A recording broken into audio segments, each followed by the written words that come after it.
Hello and welcome into The Dish. I'm Courtney Cox alongside Cam McDonough. And Cam, 2016, the season has come to a close. Now, when you look at the awards for this season, who you got for Cy Young? For Cy Young in the American League, I definitely got to go with Rick Porcello. Considering his start in Boston was not that great last year and what he's been able to do turning around, leading all the majors in wins this year, I definitely got to go with him. On the NL side, it's a little bit trickier. I think it's got to go to Max Scherzer in terms of stats-wise, and you can probably see them splitting some votes there with the Cubs. So I think it'll probably go to Scherzer. All right, well, let's move on to MVP. I'm sure a lot of Red Sox fans are on the edge of their seat for this one. Yeah, I think it always depends on how you define MVP. If you go best overall player, a lot of people would say Mike Trout in the American League. But if you define valuable in terms of intangibles and all that, I personally would go with David Ortiz here. In terms of intangibles, he obviously has tremendous stats as well. For me, it's got to be David Ortiz. But Altuve and Mookie are obviously going to be in the running as well. And on the NL side, I think Chris Bryant's probably going to win in a runaway. That guy, great stats, and also he basically plays like every single position. I mean, he is very valuable to that team, and his contributions this year have been huge for them. All right, well, coming up a little bit later on, Cam will give us his predictions for the postseason. But first, get out your yearbooks because we've got Mike Cole and Ricky Doyle breaking down the Red Sox superlatives. All right, Mike, one of the more fascinating teams going into the MLB postseason, in my opinion at least, is the Boston Red Sox. Preseason projections kind of had them in the 86, 87, 88 win range, ended up finishing with 93 wins. I'm going to ask you this before we get into some other stuff here. Right. In your opinion, who or what was the most surprising thing about the Red Sox this season? The most surprising thing to me was how well the starting pitching performed from about July 5th on, really the second half of the season. Right. Just so happened to coincide with adding Brian Bannister, the newfangled pitching analytics scout, whatever you want to call him. After that point, the team ERA went down a run from the first half to the second half. Walks went down by about a half a walk a game. The team played much better. They were 8 games over 500 when they hired him. They ended up, I think, 17 over in that stretch after they hired him, to a point where it was surprising how well they pitched down the stretch. Yeah, I'm going to go on the offensive side of things. I'm going to look back more towards the beginning of the season and how Jackie Bradley Jr. performed out of the gate, and then how Sandy Leone really took over that catching role and how they both performed offensively, because I didn't think that, even though the biggest optimist in the world probably wouldn't peg them to put up those type of offensive numbers. So while they did tail off down the stretch, to me, at least seeing what their peak performance could be, that was stunning to me. As we alluded to, a good all-around season for the Red Sox. But we'll nitpick a bit because we are pretty negative people in general. If you look at the season as a whole, what would be your biggest disappointment? My biggest disappointment, there might be some recency bias here, is just how Craig Kimbrell performed for the whole season. On the whole, not a bad performance, still one of the top 10 closers probably all of baseball. But you look at the numbers, strikeout to walk ratio down considerably. Walks per 9 innings, you think he's up like a walk per 9 innings over his career total. He didn't pitch well down the stretch.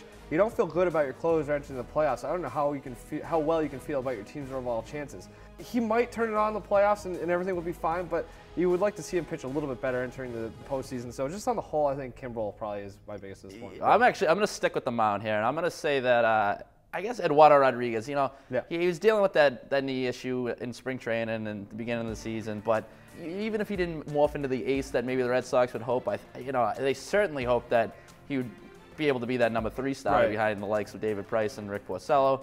Never really evolved in that. He had his good moments here and there, but just never really took hold of that role. Would have liked to have seen more from him. Maybe it was the injury that set him back, and maybe he'll have a big 2017, but I know you recently wrote a piece for Nets.com basically looking at who was most responsible for the Red Sox worst affairs turnaround. I know where you went with it, but who's your MVP this year? My MVP is Mookie Betts. I'm not really sure how you can give it to anybody else. Just across the board, you look at the numbers, just the traditional numbers, 300. I think he's like 317, 31 homers, 100 and something RBI. I mean, you look at defensively, the advanced metrics point to him being one of the best defensive outfielders in the game. This guy was a second baseman, mind you, coming up.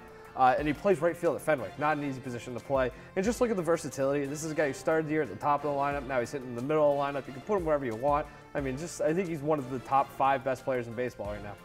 So before we sign off here, I just want to get your thoughts on the David Ortiz farewell tour, because it's pretty remarkable. We didn't mention him in the MVP conversation. Just in general, what do you think of that? Because I'm a little exhausted watching this whole ordeal. Certainly seems warranted to bring him up at least as the MVP of this Red Sox team, not just because for what he does on the field, but obviously what he does off the field. I think there's probably some sort of intangible benefit to having this guy in his last run. They want to win it for him. I'm with you, though. I'm a little fatigued with the whole thing. Imagine being him. And you look at him, that's the thing, you look at him on Sunday afternoon, he grounds out in his final regular season at bat, and they just showed him on the bench. He just looked exhausted.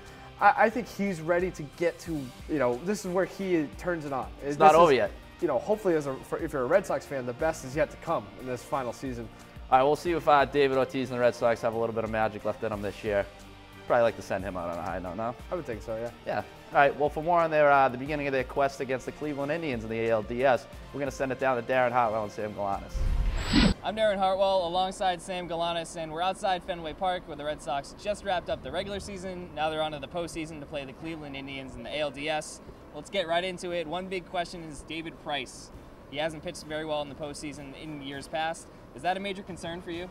I think it's hard to say it's not a concern, but at the same time, he did pitch opening day against the Indians in Cleveland and gave up only 2 runs. So I think the Red Sox still have hope because David Price, at the end of the day, is a Cy Young winner.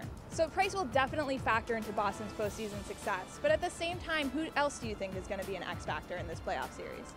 Well, I'm looking at the third base position, and specifically Brock Holt. He's been starting at third base down the stretch. It looks like he's going to be the starting third baseman on Game 1. There's still going to be a lot of pressure on him. Obviously, you have Travis Shaw and Aaron Hill both hot on his heels, so it looks like he has the job right now, but he's really going to have to earn it. So looking from a more broad perspective, what do you think the biggest key to success is for the Red Sox in this series? Well, it's definitely going to come down to pitching. It's great that they have Rick Porcello as that #1 starter, but at the same time, he's going to have to pitch one heck of a game to really get the Red Sox in this. And the bullpen is going to have to show up too. Because they were pitching well all September, but the last week they had some hiccups, so they're definitely going to want to show up against this Indians lineup. And speaking of the Indians, what scares you the most about them? Well, I'm looking at 2 specific players, a pair of former Red Sox, Mike Napoli in the lineup. He had a 30-homer, 100 RBI season. And then in the bullpen, you have Andrew Miller, the team's biggest acquisition at the trade deadline. He's one of the best relievers in the game, and he can really shut down the Red Sox if they can't get anything going in the early innings. With that said, it's time for some predictions. Who do you see winning the series and how many games? I actually like the Red Sox in this series because even though they didn't get home field advantage, they've been a great road team. So I think that they can still win this. They do have a healthier team at this point, and I think they've just had more momentum going into the playoffs. Yeah, I think there's going to be some drama in this one. I still think the Red Sox are going to win, but I'm going to say it goes the full 5 games. As you said, they're good on the road, though, so it comes down to it. You have either Price or Porcello going Game 5. They're able to finish off the ALDS the same way they started the regular season with the win in Cleveland and move on to the ALCS. Thanks so much, Sam and Darren. Courtney Cox here again with Cam McDonough. And Cam, we got to talk postseason. Who you got in the NL? In the NL, I think it's pretty easy. You got to go with the Cubs. Just for obvious reasons, best team in the majors this year, and I just think they just got it all. This is a team, it's so exciting, and it'll be great for Chicago when they get there. All right, let's talk about the AL. Who you got? On the AL, I'm actually going to go with the Red Sox. I think it's a much tougher call on that side, but in terms of this being David Ortiz's last year, I put a lot of stock into the intangible factor of that, and I think they're going to make it to the World Series. All right, now let's do the matchup, the Cubs versus the Red Sox. If all goes according to your plan, who wins the World Series? Well, that's like everyone's dream. I mean, that would just be incredible, and I think this is the Cubs year. You gotta predict it's going to be the Cubs. They're finally going to end their curse.